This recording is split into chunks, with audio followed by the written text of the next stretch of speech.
Hello and welcome to Picture Class. My name is Julian, the poetaster rhyme master, and today we're going to be talking about Caru Beto. Who is this man? It's the man on this shirt. This shirt was worn by Jeff Bridges in 3 films.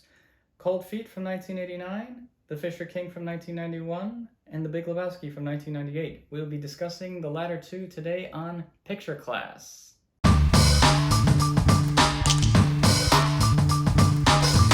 Our first film is from 1991. It is directed by Terry Gilliam, who is one of the Monty Pythons. He's the only American one without an American citizenship. Yes, that is a true story. It stars Jeff Bridges, Robin Williams in an Oscar-winning role, Mercedes Raoul, Amanda Plummer, Michael Jeter, as well as David Hyde Pierce from Frasier fame. The story is of a shock jock, similar to what you would think of Doc Imus or Howard Sturm, or is it Don Imus? That sound right? And it is about New York City shock jock who is on top of the world. He's ready to have a new sitcom, and he has this kind of berates and belittles his callers, and one of them gives him a call frequently, and he's just like, oh God. And he's talking about this very swanky joint where all these elite people of New York go, and he's kind of jealous, and he basically goes in and shoots up the place. As a result, Jeff Bridges' career is officially over, and we flash forward 3 years into the future. Jeff Bridges is now working in a video store with his girlfriend, Mercedes Raoul, who is just incredible. He has become an alcoholic, and seeing his life go down the toilet, he decides to kill himself by tying cement blocks to his feet and jumping in a river. However, before he has the chance, he is accosted by 2 men coming out of a Jeep who attempt to beat the crap out of him and then set him on fire because they assume he is homeless. This actually was a thing. He is saved by Robin Williams, Parry, who rescues him in a very knightly fashion with garbage cans, and he has a sword, or not sword, but he basically uses his wits, and it's pretty incredible. He takes him back to his boiler room, or his home, and he kind of tells him of his goal to procure the Holy Grail, kind of like the story of the Fisher King itself, which is an Arthurian tale. So it's a 1991 New York City story of the Fisher King. Jeff Bridges kind of is thankful, but he decides to say, yeah, no thank you. And as he's leaving, he is noticed leaving the boiler room by the superintendent. The superintendent informs him that he lets him stay there because he feels bad for him due to his wife's murder. His wife and him were at the club that was shot up 3 years prior. So Jeff Bridges has a sense of obligation towards Robin Williams, and he attempts to try to do something to make him feel better. Robin Williams, his character Parry, is not who he was in his previous life. He is completely blocked that out. He was catatonic for a few years, bounced around, and no one was there to take care of him, so he kind of has become someone entirely different. This is Robin Williams' absolute best performance I've ever seen him in. It is incredible. Some of the scenes I'd like to talk to you about of my favorites would be Jeff Bridges' character Jack goes to an elaborate ruse to help set up Parry with this girl that he is in love with, obsessed with, whichever word you decide. And at the end of the day, they have probably one of the best scenes I've ever seen Robin Williams in, ever. It's very, very, very sweet movie, but it's also pretty graphic. There are some scenes of extreme violence in this movie, and it is pretty frightening, actually. I don't really recommend these scenes for the people who are pretty weak at heart. However, if you are strong enough to make it through these scenes, there is a light at the end of the tunnel for this movie. But Terry Gilliam tackles so many things head on. The other scenes that I really like would be this Grand Central Station scene, and you have this very elaborate dance number, and everyone's going because Parry has noticed Amanda Plummer's character walking through, and it's very opulent, grand. It's probably the most Terry Gilliam scene in the entire movie. Terry Gilliam did Time Bandits, Brazil, Adventures of Baron Munchausen. Very, very big fantasy-like films. Often, none of them are usually contemporary, so this is a very different movie for him. He also didn't write it, so he's just directing it in this case. But he knows how to direct it very well. It blends very brutal reality with high fantasy. So you'll see a red knight, you'll see very, very, very powerful imagery.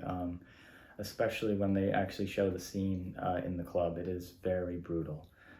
There's a video store scene when they first, before they even get them to meet, to try to get Amanda Plummer and Robin Williams to meet. They're going through the section looking through videotapes, and since it's a Sony Columbia TriStar picture, you'll see all the tapes in the entire place are Columbia TriStar. Fun fact. Also, there's a beautiful scene with Tom Waits, who plays a homeless person, and he's holding a I Love New York cup, and some guy throws money, misses, and Jeff Bridges is like, asshole, and then he's like, Tom Waits says, they pay not to look at us. So this movie talks about homeless people, and it treats them like people. It's a very humane movie because it's a very different side of New York, I guess. They show similar to The Lower Depths. It's incredibly powerful, and there's just so many great scenes, and to see Jeff Bridges give such a good performance. It's outshined by Robin Williams and Mercedes Raoul, but doesn't mean Jeff Bridges doesn't give it his A game. He comes off as super cocky, and then he's really humbled, and I really like that about this film. One scene that really sticks in my head is Michael Jeter plays a burlesque dancer, out of work burlesque dancer. He's now homeless, and when they're in the hospital, he's cradling Michael Jeter, and Jeff Bridges at this point is very uncomfortable with all these characters, but it's a very human moment where they're just talking. There's no sexuality in it. He's literally just holding him like a baby, and Michael Jeter's telling how he lost all of his friends.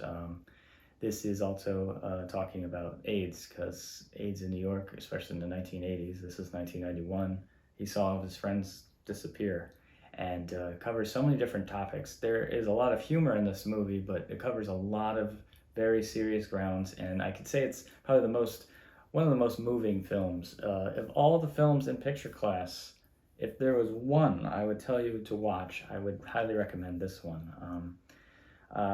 It's about redemption, it's about second chances, it's about change, it's about love, it's about starting again, it's about making a difference, and it deals with trauma, mental illness, very seriously, but it also has fun with it. In terms of a movie, it does a lot of things in the movie. It's a roller coaster. You feel a lot of different emotions, and some of the more powerful scenes, if you can make them through them, I tell you, it is worth the price of admission. It covers all the bases. I cry almost every time I watch this movie. Not every time. I cry multiple times. There's a lot of scenes that really get to me. I just wanted to finish with, it's got a 7.5 on the Internet Movie Database, as well as an 84% on Rotten Tomatoes. So check out 1991's Terry Gilliam's The Fisher King. Man, moving on to the second film, we have 1998's The Big Lebowski. Stars Jeff Bridges, John Goodman, Julianne Moore, Steve Buscemi, John Turturro, Tara Reid, Philip Seymour Hoffman, and Sam Elliott. Came out in 1998, like I said. It was written and directed by the Coen brothers. 8.1 on the Internet Movie Database, 83% on Rotten Tomatoes. The story of this movie, Jeffrey Lebowski basically comes home, played by Jeff Bridges, and is accosted by two men who assume that he has money, and he is clearly not a man of means. After they kind of trash his department, one of the men urinates on his rug before they realize it was not the right Jeffrey Lebowski. The Big Lebowski, which is the other Jeffrey Lebowski, is in fact responsible for owing these men money. Jeff Bridges plays the dude, because he never says he's like, no one calls me Jeffrey Lebowski, you're Mr. Lebowski, I'm the dude. This is very loosely based on Raymond Chandler. Raymond Chandler wrote a series of books starring Philip Marlowe in the 1930s as well as the 40s. If you watch Murder My Sweet from 1944 or The Big Sleep from 1946, you put those together and contemporize it and make it completely crazy, you have The Big Lebowski. If you think the film, wow, this makes no sense. Well, if you've ever watched The Big Sleep, which is one of the highest rated movies, a lot of critics don't know what the hell's going on. It's very noir in that way. It's it's not noir, it's very Raymond Chandler. It's very convoluted and complex to the point where you don't even know why the hell anything was done, but you enjoy the characters, you enjoy the setting, and you enjoy whatever kind of story and craziness that happens. One of the main reasons I think a lot of people don't like True Detective Season 2 is it's more like this. If I was to say the first 2 seasons, True Detective Season 1 was very much like Seven, directed by David Fincher, and Season 2 would probably be more like in the line of this type of noir. But we're not talking about True Detective, we're here to talk about Big Lebowski, which I dub as a comedy film noir because it is very, very respective of the type of genre. But it doesn't go overboard with voiceovers, and it doesn't play up noir cliches. It just happens to be a noir. There's a lot of wonderful dream sequences in here, including songs by Kenny Rogers and, of course, Bob Dylan. If you've seen How I Met Your Mother, the scene with Marshall flying with a moo-moo throughout, New York City, you kind of get where they are inspired by Jeff Lebowski flying around L.A. The other thing that makes it very noir, of course, it's in L.A., City of Angels.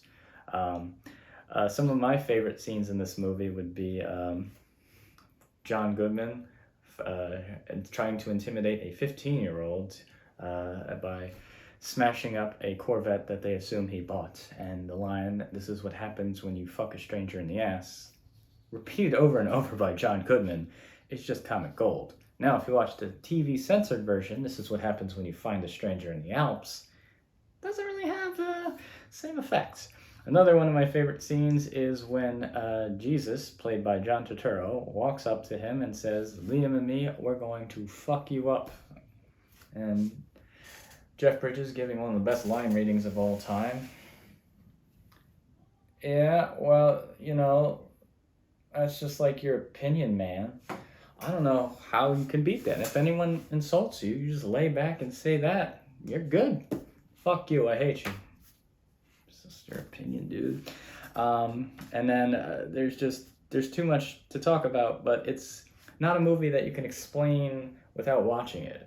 You can try to explain it, it's all over the place, but the movie's basically, the man gets his rug peed on and he wants to get a new one, and he gets caught in a tale of kidnapping, extortion, bribery, thefts, pornography.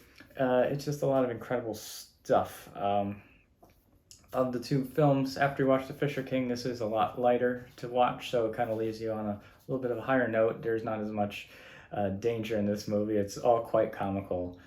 Flea from the Red Hot Chili Peppers is even in here, so it has to be good, right? Because he's only in good movies. He was in Back to the Future 2 and 3, so it's a consistency. Should we just keep doing Flea movies? How about that? No? Anybody? Do we cover the Wild Thornberrys next? Yeah, he was Donnie.